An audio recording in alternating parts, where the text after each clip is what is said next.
Hi, my tubies. I love you so much. It's Friday. It's 6:40 p.m. I'm going out dancing tonight. My roomie just called me and said, you know what? I got a new hairdo, she said. This is what happens when you have a young roommate. I got a new hairdo too. What do you think? So she wants to go out and show her new hairdo. No, ain't no way in the world I could keep that girl in this house. So we're going to go out. We call up our other girlfriend, Lee. And we're just going to paint the town red tonight. As you see, I have my blue. Let me just fix this for you. Remember I told you I bought these nightgowns? They're really cute. I told my roomie, I'm already in my PJs, man. I got YouTube videos to make. I got my empaths and my tubies that I want to hang with for a minute. We're going to talk about something. It's called Men Should Do More Than Protect and Provide. I want to introduce to you to Derek Jackson. He is a man who, you know how when you feel that there's nothing else in life that will excite you? Because life is so blah, you've seen it all. Honey, this man is like, oh my God. I was listening to him at my job because I had slow, like how you say, you know, when it's not so busy. His name is Derek Jackson, and he wrote 5 books. Amazing man. Wait till you hear him. Wait till you hear him. The one of his books, I didn't buy this one. I still want it. That's poems. But I bought all the rest of his books. Still, it says single mothers are for grown men only. I have that one. I Still Deserve It. I have that one. I've Come Too Far. I have that. And A Cheating Man's Heart. And God knows I have that. And then there's another author. I want to introduce her. Her name is Sonya, Sonya Parke. This girl is amazing. Look at her topics. Along with that, I am also an author. Best Information Before Leaving Earth, Sheila Truelove. You can get it on Amazon or Barnes & Nobles. You can either have the paperback copy or you can get it electronically. Personally, me, I get all my books electronically on my phone. Well, not all of them, because there's just some things you want in paperback. Anyway, how was my day at the office? Amazing. Was I busy? Not really. I want to talk to you today, and listen, we're going to do, you know, our routine, he said, she said, the way we do it, and then I'll share some of the comments with you. Wait till you hear this. I wanted to cry. Why? This is the kind of man I want. I deserve this kind of man. Watching this video yesterday, man, and I just got to thinking, like, as a man, you know, we're expected to be a provider, be a protector in a relationship, but it's time that we start expecting more of us. Because, okay, I was watching Pastor John Gray's interview where he was talking to these women about how a woman is the prize. You know, a man is the hunter, we're the pursuers, and he believes this because the Bible states that when a man findeth the wife, he findeth the good thing and obtains favor from the Lord. And the woman is the favor, aka the prize. Now, y'all know I'm not your Bible guy, not a Bible thumper, but I 100% agree with this. Given all the value that a woman can bring into a relationship, a good woman, how she can maximize everything in that man's life tenfold, everything that he had going on, she can increase that. Yeah, if he finds a woman like that, he's found himself a prize. But something kept like jumping out at me, an implication whenever he was saying that a woman is the prize. I was just thinking, okay, inadvertently, what does that make the man? The recipient, the winner, however you want to spin it? Okay, cool. Could there be a correlation between that mindset and all the relationships that we see where a man is doing all this work up front? He's going hard. He's a knight in white, shiny armor. He's putting on, he's wooing her. He's sweeping her off her feet. But then when the relationship starts or the marriage starts, he feels like his job is done. His shift is over. So he just sits back and fills the role of the recipient of his prize because now he's a winner. Whereas the woman, being the prize, that expectation translates over into the relationship, and her shift starts then for the remainder of the relationship where she's giving throughout the remainder of the relationship. And I'm just thinking like, okay, as a prize, as a woman, shouldn't she also feel like she has a prize? Shouldn't she also be somebody that's willing to give just the same? Do we not agree with that? Shouldn't the woman also feel like she's the prize? You know, in the beginning, the man starts off the relationship and he is the protector. And as you see, a man who finally agrees with me, the provider. Absolutely. You know, but after the relationship, you get married, all of a sudden the man feels that he could sit back and lean back now. His job is done. You know, he could take it easy. No, that's not it. I got some comments here. A couple of the comments that was there with him. Hold on a moment. Let me see, where are my Oh, you can't see me. Sorry. Oops. Okay, so I gotta get my glasses on. I don't want to look crazy like they all like that. Here's some of the comments. The man is the head and the woman is the neck, supporting the head for whatever vision God has given the man to do. Let's think about that. The man is the head of the household. We're the neck. What good is the head without the neck? Let's visualize that. Take off away my neck and put the head right there. What good is it?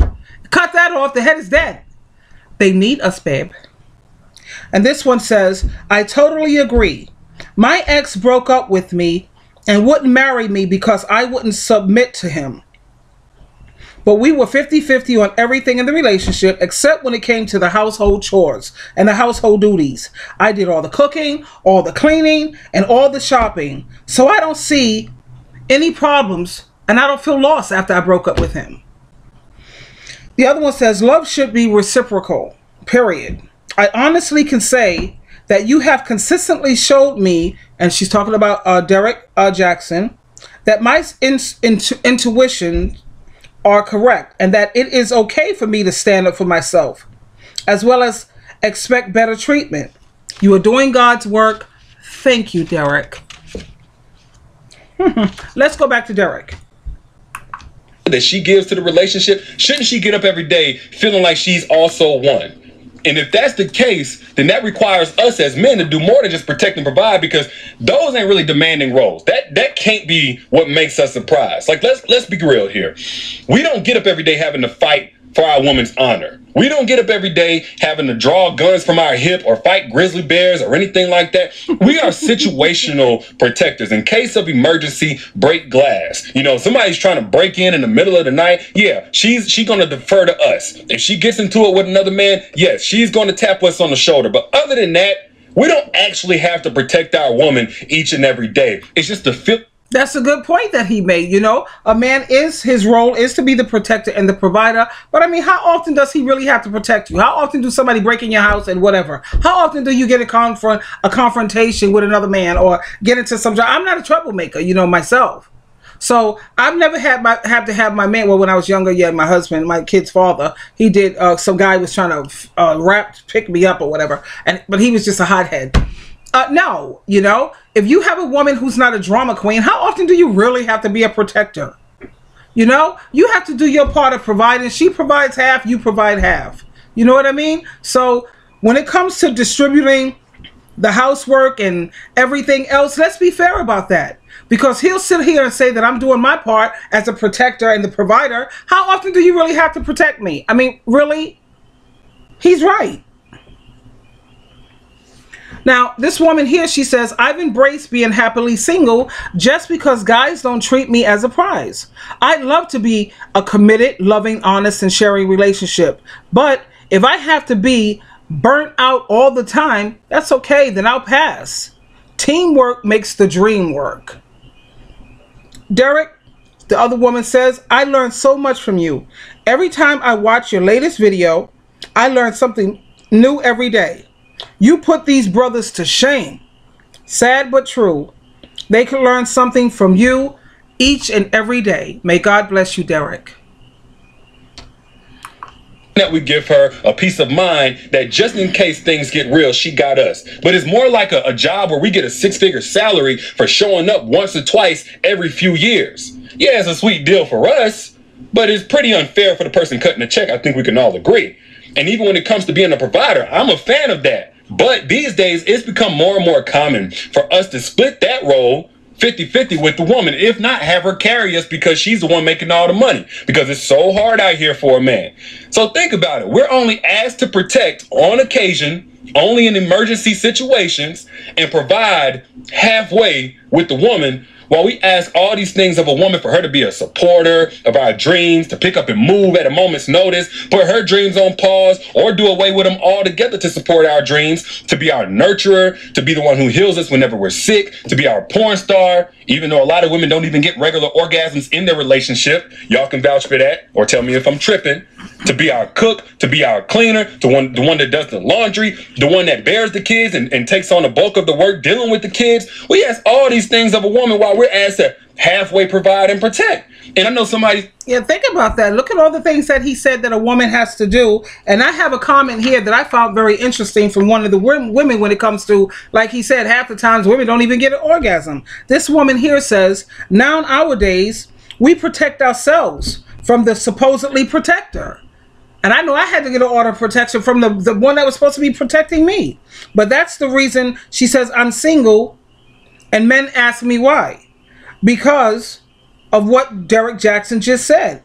I am the prize with the jewels and would like a prize as well. We want a man who's a prize too. She said, and out of she's only gotten 5 orgasms in her whole life. So half the times women are being sexual, being his porn star, you know. A lot of women are faking orgasms. They're faking it just because they don't want to hurt his feelings and all of this. But come on already. Women are doing the brunt of and the heavy lifting in these relationships, and Derek Jackson is making that very clear. Let's go back. Probably thinking like, oh, you know, you're being so hard on men, but actually it's in our best interest if we're also the woman's prize. Like, that creates a better prize. If you go over and beyond, if you love her correctly, you pour everything that you have into a relationship, that woman is going to upgrade the same way that we upgrade whenever we're in the presence of a good woman. Like, if you teach her things that she wouldn't have known without you, if you help her, you know, learn better self-care habits, you know, how to focus on the positive whenever everything seems to be falling apart in life, when circumstances seem bleak, because a lot of women are really hard on themselves. If you help her protect her mental health, if you support her dreams, encourage her to go after her dreams that she doubted that she could ever achieve before she came across you. You know what I'm saying? If you become her place of peace, her place of relief from all the things that we ask of a woman, that's intangible value. That's being the prize. You know, matter of fact, I was listening to this guy, Eric Thomas. He's one of my favorite speakers. He talks a lot about his marriage of 20 or 30 years with his wife. And one of his stories was where his homeboy called him whipped because he irons his wife's clothes on the regular. He cooks for her on the regular. He does all those little things on the regular and thinks nothing of it. But his boy called him whipped. And when his boy called him whipped, Eric responded with, "Oh, you ain't know?" Like, he was proud to be called whipped. Like, and I think that's dope. Not only do I think it's dope, I think it's necessary. You know, and I think we have to stop letting that be the exception, letting that kind of man be a break in the mold, and start demanding that that become the mold, unless we want. Don't you agree with him? You have a lot of these men out here who will sit up here and call their homeboy, you know, you whipped, man. You going home to your wife? Why? You got to be home at a certain time. She got you whipped. Yeah, the man treats his wife right and correctly. His homies who ain't got no woman, can't keep no woman. Ah, man, she got you whipped. Like he said, he thinks that's dope. The man liked rolling his wife's hair. She wasn't feeling well. He took time to roll his wife's hair. Anytime his wife needs something, he caters to his wife. Why shouldn't he? I'm sure that his wife caters to him.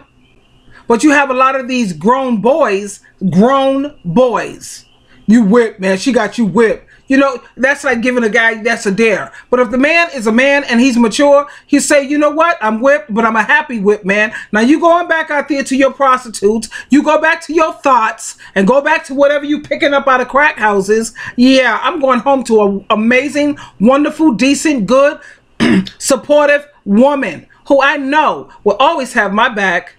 Okay? You know why? Because I'm whipped, brother. I'm whipped. Healthy relationships to be the exception, because let me say this, man, anybody who's ever seen this kind of relationship or been in this kind of relationship, y'all let me know in the comments. A man does all the things that he's asked to do, protect and provide, and a woman does all the things that she's asked to do. 5 years, 10 years, 15 years or more into the relationship, what do you have?